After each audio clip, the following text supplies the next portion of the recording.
नया दिन नई उम्मीद में आप सभी का स्वागत है। आइए हम लेकर पढ़ेंगे मीका की पुस्तिका, उसका 6वां अध्याय 8वां वचन।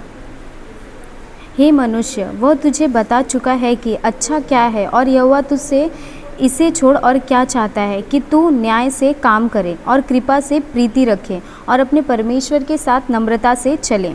तो परमेश्वर इन वचन के द्वारा कहना चाहते हैं कि हे मनुष्य, वह तुझे, वह मतलब कौन, वह मतलब कि परमेश्वर, वो हमें बता चुका है कि अच्छा क्या है। अच्छा क्या है? एक अच्छा आत्मिक जीवन ये है कि आप प्रतिदिन प्रार्थना करो, परमेश्वर के वचनों में बढ़ो और परमेश्वर जिन बातों की हमें अनुमति नहीं देता है उस चीज़ों को हमें नहीं करना है और अच्छाई से मतलब प्रेम से सबके साथ रहना है, किसी के प्रति कुड़कुड़ाना नहीं है और हमें हमारे अंदर घमंड नहीं लाना है कि मैं इतना बड़ा हूँ, मैं ये कर सकता हूँ, वो कर सकता हूँ। ऐसी बातों को अपने मनों में लाना ही नहीं है।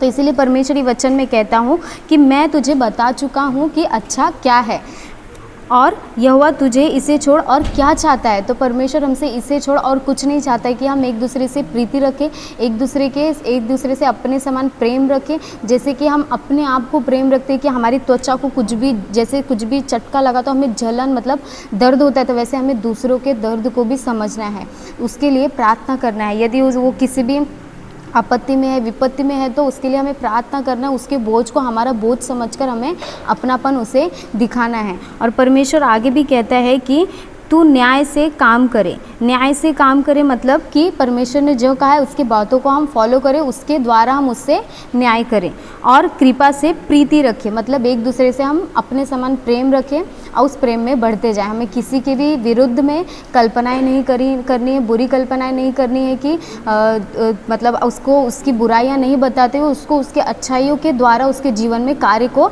करना है। और क्या कहा है? और अपने परमेश्वर के साथ नम्रता से चले। नम्रता मतलब होता है कि हम्बलनेस, मतलब हम अपने परमेश्वर के साथ एक हम्बलनेस से चलें। हम परमेश्वर को मतलब परमेश्वर सारी चीज़ें देखता है कि हम क्या कर रहे हैं क्या नहीं कर रहे, तो हम ऐसा परमेश्वर के साथ झूठ नहीं बोल सकते कि मैंने ऐसा नहीं किया या ये नहीं किया वो नहीं किया। तो परमेश्वर यदि तो हमने गलत किया है तो हमें उसे अंगीकार करके छोड़ना चाहिए, छोड़ने की ताकत भी परमेश्वर हमें देता है। तो वो परमेश्वर ने कहा है कि हम्बलनेस के साथ रहना है, कि परमेश्वर की जो बुलाहट है हमारे लिए, परमेश्वर को कॉलिंग क्या है हमारे लिए, उसको लिसन करना है, परमेश्वर के साथ चलना है। परमेश्वर ने किस चीज़ के लिए हमें चुना, उन बातों के लिए परमेश्वर से प्रार्थना करके हमें बाट जोड़ना है। इंग्लिश में लिखा है जैसे कि is a call to listen to God to do justice from heart of mercy and compassion marked by the humility of Christ. Humility of Christ मतलब कि हम हमारे चरित्र के द्वारा ही पहचाने जाते कि हम प्रभु यीशु मसीह की संतान हैं। उसका परमेश्वर का जैसा था, परमेश्वर का हृदय जैसा था वैसे हमारा हृदय होना है, वैसे हमारा जीवन होना है, ताकि लोग समझ सके कि हाँ ये एक सच्चा मसीह है। तो इस वचनों के द्वारा आइए हम प्रार्थना करेंगे। इस वचनों के द्वारा हालेलुया। परमेश्वर पिता, हम आपकी उपस्थिति में आए हैं राजा परमेश्वर। इन वचनों के द्वारा परमेश्वर आप हर एक को आशीषित कीजिए राजा। आजकल के परमेश्वर युग में हालेलुया प्रतिदिन परमेश्वर एक नया परमेश्वर पाप के साथ लोग आगे बढ़ रहे हैं राजा। इन वचनों के द्वारा परमेश्वर आप उनको सांत्वना दीजिए राजा।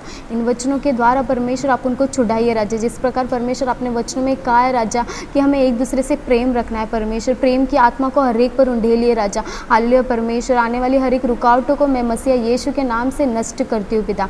ये छोटी सी प्रार्थना विनती प्रभु यीशु मसीह के नाम से सुनिए मेरे स्वर्गीय पिता, आमीन।